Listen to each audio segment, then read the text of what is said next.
한석봉의 천자문입니다. 한석봉의 천자문이다. 네, 천자문은 천자문인데 한석봉 선생이 쓴 천자문이 석봉 천자문입니다. 근데 이것은 한석봉 선생이 천자문 내용까지 해서 그동안 없던 글을 낸 것이 아니라 읽는 건데 글자만 한석봉 선생이 써가지고 그것을 이렇게 배포한 겁니다. 그게 석봉 천자문입니다. 이걸 왜 했냐면 아까 학예사도 했기 때문에 거기랑 연관해서 예술은 홀로 하는 측면과 함께 하는 측면이 있잖아요.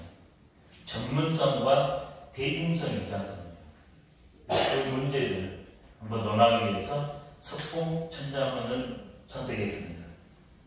천자문은 중국 철학사에서 저 개인적으로 봤을 때는 유학의 철학파입니다. 첫 번째는 주역에서 했고요. 두 번째 유학의 철학파가 천자문에 있다고 보입니다. 그래서 어린이 아동 교과서라는 게 제일 먼저 우리가 살고 있는 천지 우주부터 다릅니다.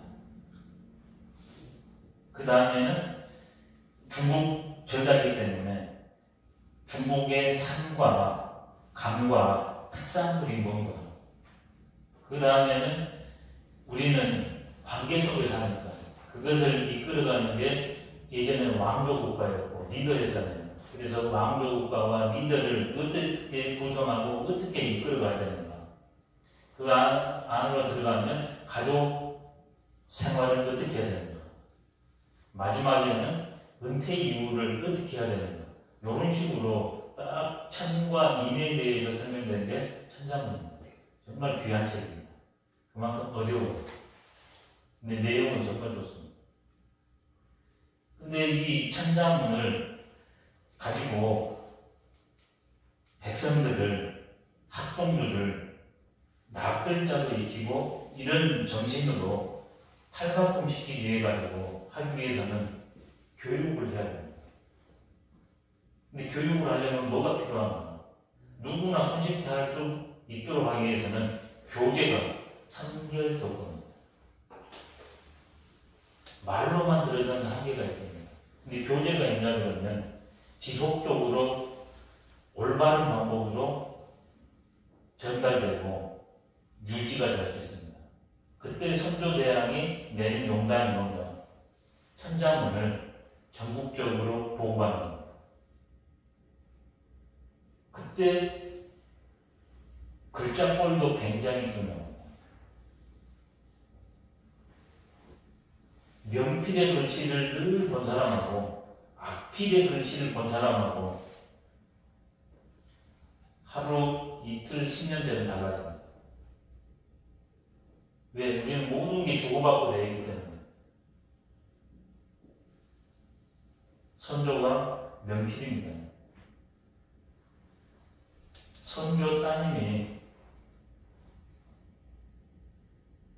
지금까지 우리 조선에서 발견된 것 중에 제일 큰 글씨를 쓴 분이에요. 화정이라고. 검색하면 나오죠. 지금까지 우리나라에 발견된 서예 작품이 여성이 쓴 거예요. 제일 커요. 선조의 따님이 화정이라고. 경화 3년 했을 때 화제화를 받자. 경사 정자 화정입니다. 제일 커요. 얼마나 힘이 넘치는가. 여성이 썼다고 누구라도 인정하기 어렵고.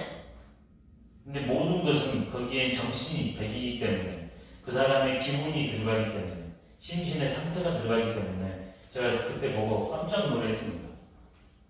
그때 같이 공부하는 분들하고 간송미술관 전체를 지금 동대문으로 하기 전에 1년에 한 차례씩 갔었는데, 한 분이 그걸 딱 보더만은 이렇게 평언합니다. 화가 가득 차 있다. 놀라운 통찰력입니다. 그 화정을 보고서 딱 그분이 하시는 말씀이 화가 성질이 가득 차 있다. 근데 제가 봤을 때 그 말이 맞습니다.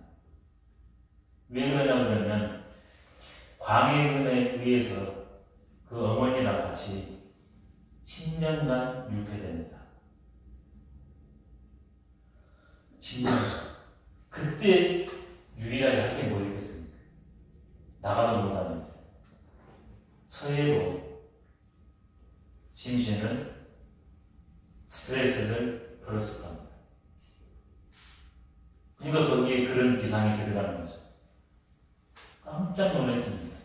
근데 그분이 화가입니다. 그러니까 화가는 글씨를 봐도 어떻겠어요? 작자의 마음, 읽어내는, 공감하는 힘이 일반인에 비해서 뛰어난 거죠. 저는 거의 맞다고 합니다. 근데 서예를 통해서 그것을 풀어낸 거죠.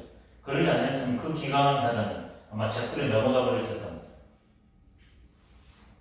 화정이라고 하죠. 꼭 검색하면 좋겠습니다.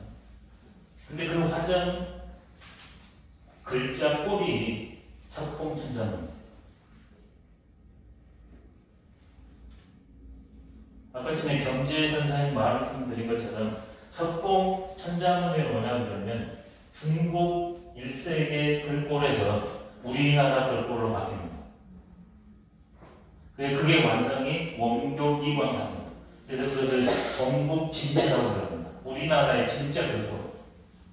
그 이전에는 전부 중국꼴이에요. 삼국시대, 고려시대, 조선초, 조선중기 다 마찬가지입니다. 전부 중국꼴 그대로입니다. 훈민정음 해례본이 있죠. 얼마나 유교합니까? 그게 바로 원나라 때 활동했던, 송나라와 원나라 때 활동했던 송설체라고 합니다. 조맹구라고 바로 그 사람의 글꼴을 익혀가지고 안평대문에 쓰신 거예요.